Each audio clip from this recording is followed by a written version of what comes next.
हरि ओम। अथ पूर्णमासी व्रत कथा।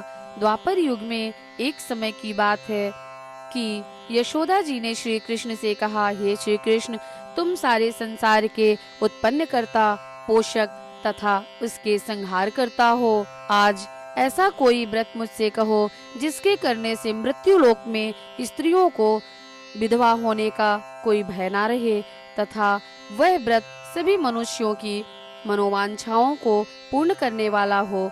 ऐसा सुन के श्री कृष्ण भगवान कहने लगे, हे माता, तुमने अति सुंदर प्रश्न किया है। मैं तुमसे ऐसे ही व्रत को विस्तार पूर्वक कहता हूँ। सौभाग्य की प्राप्ति के लिए स्त्रियों को 32 पूर्णमासी का व्रत करना चाहिए। इस व्रत को करने से स्त्रियों को सौभाग्य संपत्ति मिलती है। यह व्रत अचल सौभाग्य देने वाला है एवं भगवान शंकर के प्रति मनुष्य मात्र की भक्ति को बढ़ाने वाला है।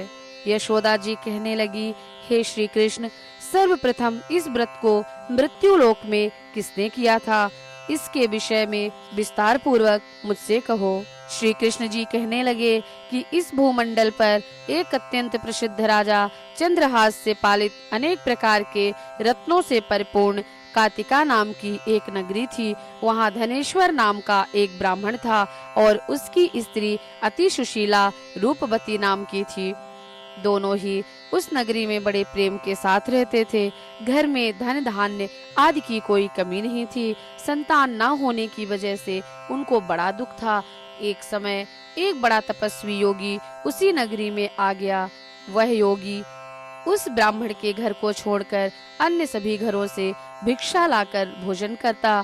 वह योगी एक दिन रूपवती से भिक्षा न लेकर किसी अन्य घर से भिक्षा लेकर गंगा के किनारे जाकर भिक्षान्न को प्रेम पूर्वक खा रहा था कि धनेश्वर ने योगी का यह सब कार्य किसी प्रकार से देख लिया।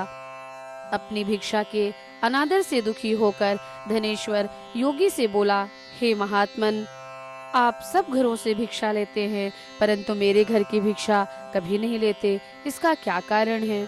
योगी कहने लगा कि निसंतान के घर की भीख पतितों के अन्न के तुल्य होती है और जो पतितों का अन्न खाता है वह पतित हो जाता है।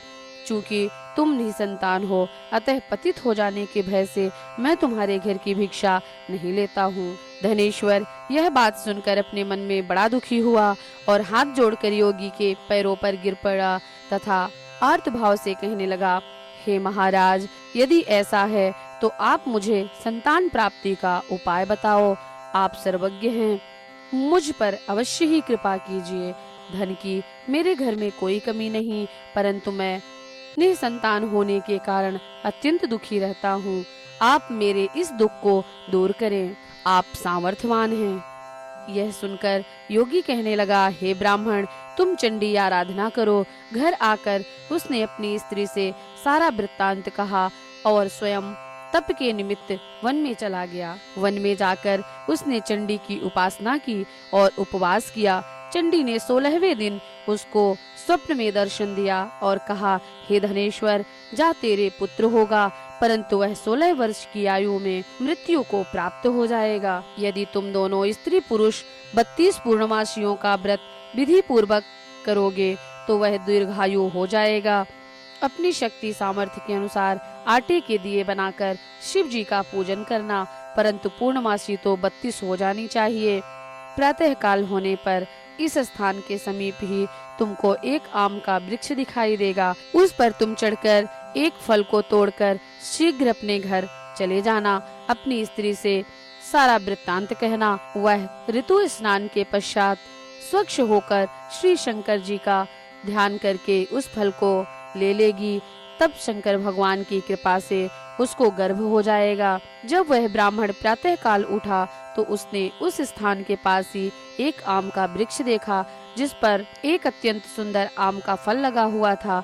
उस ब्राह्मण ने उस आम के वृक्ष पर चढ़कर उस फल को तोड़ने का प्रयत्न किया, परंतु वृक्ष पर कई बार प्रयत्न करने पर भी वह चढ़ ना पाया। तब तो उस ब्राह्मण को बहुत चिंता उत्पन्न हुई और विघ्न विनाशक श्री गणेश भगवान जी की वंदना करने लगा और कहा, हे दयानिधे, हे दया सिंधो, आप अपने भक्तों के विघ्नों का नाश करके उनके मंगल कार्य को करने वाले हैं, दुष्टों को नाश करने वाले हैं, रिद्धि सिद्धि को देने वाले हैं। आप मुझ पर कृपा करके इतना बल देवें कि मैं अपने मनोरथ को पूर्ण कर सकूं। इस प्रकार गणेश जी की प्रार्थना करने पर उनकी कृपा से धनेश्वर वृक्ष पर चढ़ गया और उसने एक अति सुंदर आम का फल देखा। उसने सोचा जो वरदान से फल मिला था वह यही है और कोई फल दिखाई नहीं देता। उस धनेश्वर ब्राह्मण ने जल्दी से उस फल को तोड़कर अपनी स्त्री को लाकर दिया और उसकी स्त्री ने अपने पति के कथनानुसार फल को खाया और वह गर्भवती हो गई। देवी जी की असीम कृपा से उसके एक अत्यंत सुंदर पुत्र पैदा हुआ, जिसका नाम उन्होंने देवदास रखा। माता पिता के हर्ष और शोक के साथ वह बालक शुक्ल पक्ष के चंद्रमा की भांति अपने पिता के घर में बढ़ने लगा। भवानी की कृपा से वह बालक बहुत ही सुंदर, सुशील और विद्या पढ़ने में बहुत ही निपुण हो गया।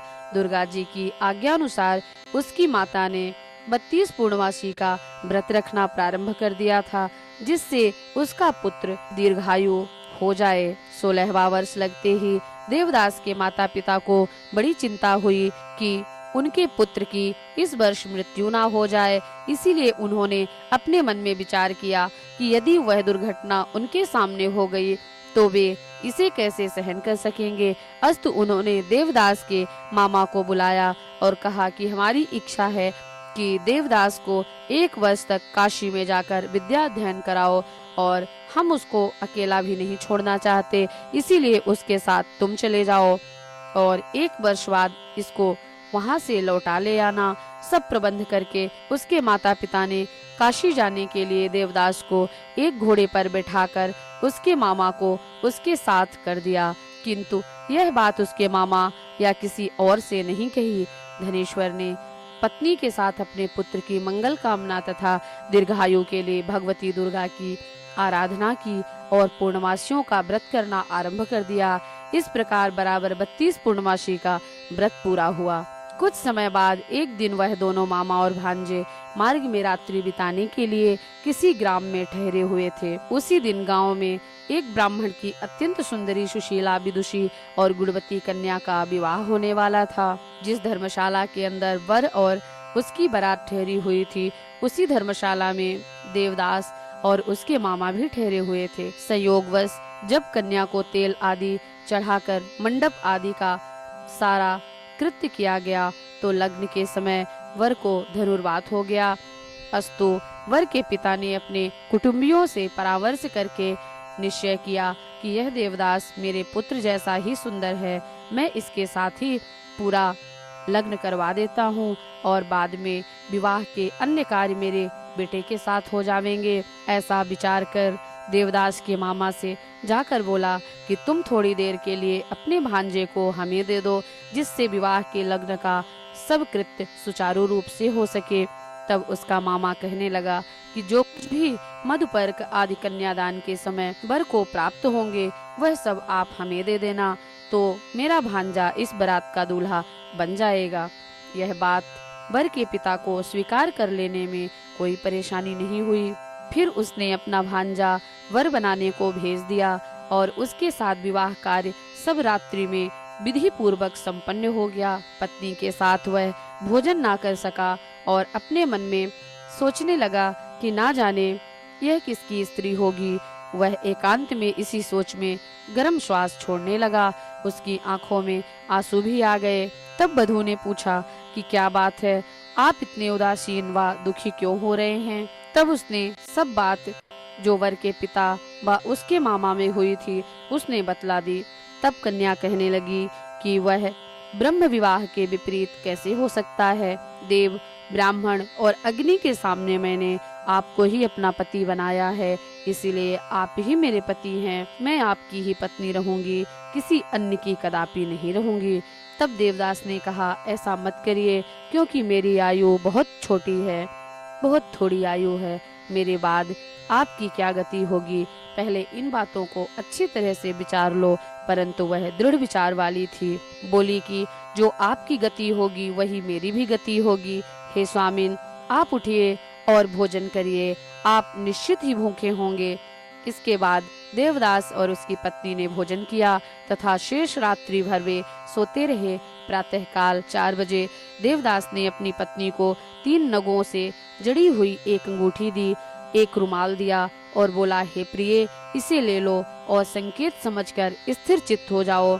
मेरा मरण और जीवन जानने के लिए एक पुष्प वाटिका बना लो, उसमें सुगंधी वाली एक नवमल्लिका लगा लो, उसको प्रतिदिन जल से सींचा करना और आनंद के साथ खेलो कूदो तथा उत्सव मनाओ। जिस दिन मेरा प्राणांत होगा तो ये फूल सूख जावेंगे और जब ये फिर हरे हो जाएं तो जान लेना कि मैं जीवित हूँ। यह बात निश्चित करके समझ लेना, इसमें कोई संशय नहीं है।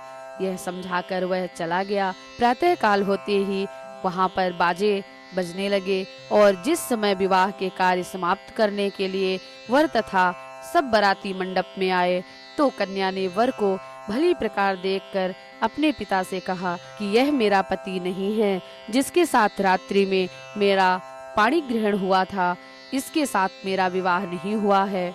यदि यही है तो यह बताए कि मैंने इसको रात्रि में क्या दिया। मधुपर्क और कन्यादान के समय जो मैंने भूषणादि दिए थे उन्हें दिखावे तथा रात्रि में मैंने इसको क्या गुप्त बात कही थी वह सब हमें सुनावे। उसके कथनानुसार वर को बुलाया। कन्या की यह सारी बातें सुनकर वह कहने लगा कि मैं कुछ नहीं जानता। इसके पश्चात लज्जित होकर वह अपना सा मुंह लेकर चला गया और सारी बारात भी अपमानित होकर वहां से लौट आई। श्री कृष्ण भगवान बोले, हे माता, इस प्रकार देवदास काशी विद्याध्ययन के लिए चला गया। जब कुछ समय बीत गया तो काल से प्रेरित होकर एक सर्प रात्रि के समय उसे डसने के लिए वहां पर आया। उस विषधर के प्रभाव से उसने उसके शयन का स्थान चारों ओर से विष की ज्वाला से विषैला हो गया, परंतु व्रतराज के प्रभाव से सर्प उसको काटने ना पाया, क्योंकि उसकी माँ ने पहले ही 32 पूर्णमासी का व्रत कर रखा था। इसके बाद मध्याह्न के समय स्वयं काल वहां आया और उसके शरीर से उसके प्राणों को निकालने का प्रयत्न करने लगा, जिससे वह मूर्छित होकर पृथ्वी पर गिर पड़ा। भगवान की कृपा से उसी समय श्री पार्वती माता जी के साथ श्री शंकर भगवान जी वहां आ गए। उसकी मूर्छित दशा देखकर श्री पार्वती जी ने भगवान शिव जी से प्रार्थना की और कहा, हे महाराज, इस बालक की माता ने पहले 32 पूर्णमासी का व्रत किया था, जिसके प्रभाव से हे भगवान आप इसको प्राणदान दे दें।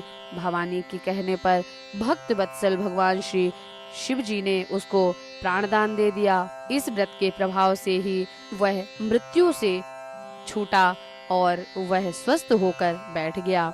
उधर उसकी स्त्री उसके काल की प्रतीक्षा किया करती थी। जब उस पुष्प वाटिका में पत्र पुष्प कुछ भी नहीं रहे तो उसको अत्यंत आश्चर्य हुआ, और जब वह वैसे ही फिर से हरे भरे हो गए तो वह जान गई कि वह जीवित हो गए हैं। यह देखकर वह बहुत प्रसन्न मन से अपने पिता को कहने लगी कि हे पिताजी, मेरे पति जीवित हैं, आप उनको ढूंढिए। 16वां वर्ष व्यतीत हो गया। तब देवदास भी अपने मामा के साथ काशी से चल दिया। इधर उसके ससुर उसको ढूंढने के लिए अपने घर से जाने वाले थे कि वह दोनों मामा और भांजा वहां आ गए। उसको आया देखकर उसके ससुर बड़ी प्रसन्नता के साथ अपने घर में ले गए। उस समय नगर के निवासी भी वहां इकट्ठे हो गए और सबने निश्चय किया कि अवश्य ही इस बालक के साथ ही इस कन्या का विवाह हुआ था। उस बालक को जब कन्या ने देखा तो पहचान लिया और कहा कि यह तो वही हैं जो संकेत करके गए थे। तदुपरांत सभी कहने लगे कि अच्छा हुआ जो यह आ गया, और सब नगरवासियों ने खुशी मनाई।